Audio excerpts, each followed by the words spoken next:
Simon Zelot, juga dikenal sebagai Simon orang Zelot atau Simon Kananeos, adalah salah satu dari 12 rasul Yesus Kristus. Meskipun namanya muncul dalam daftar murid Yesus di Alkitab, informasi tentang hidup dan akhir hidupnya tidak tercatat secara rinci dalam kitab suci. Sebagian besar kisahnya berasal dari tradisi Kristen dan sumber-sumber apokrif, non-kanonik, yang berkembang pada abad-abad berikutnya. Dalam Perjanjian Baru, Simon disebut Simon orang Zelot, Lukas 6 ayat 15, Kisah Para Rasul 1 ayat 13, atau Simon Kananeos, Markus 3 ayat 18, Matius 10 ayat 4. Istilah Zelot dan Kananeos berarti yang bersemangat. Mungkin merujuk pada kelompok Delot, sebuah gerakan Yahudi yang menentang penjajahan Romawi di Yudea pada abad pertama Masehi. Namun, ada perdebatan apakah istilah ini terkait langsung dengan gerakan politik Zelot yang baru menjadi kekuatan signifikan sekitar tahun 66-70 Masehi, atau sekadar menggambarkan sifat Simon sebagai pribadi yang bersemangat dalam iman Yahudi.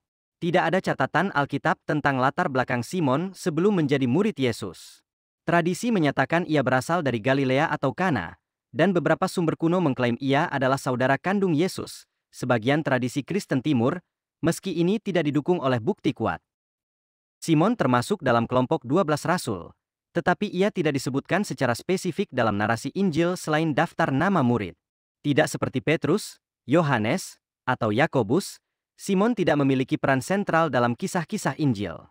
Ini menunjukkan bahwa ia mungkin lebih berperan sebagai pengikut setia tanpa peran publik yang menonjol.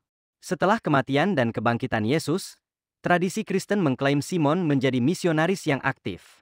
Namun, catatan tentang wilayah pelayanannya bervariasi.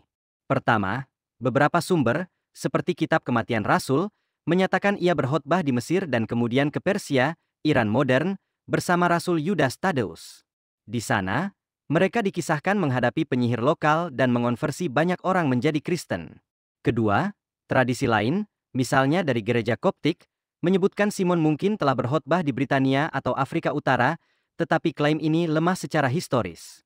Ketiga, sejumlah legenda menyatakan ia meninggal di Kaukasus atau wilayah Armenia, yang saat itu menjadi bagian dari Kekaisaran Persia. Tradisi tentang kematian Simon beragam, tetapi hampir semua sepakat bahwa ia mati sebagai martir. Tradisi paling populer, terutama dalam gereja Barat, menyatakan Simon dibunuh dengan dipotong tubuhnya menggunakan gergaji kayu di Persia. Karena itu, Simon sering digambarkan dalam seni Kristen memegang gergaji sebagai atribut kemartirannya.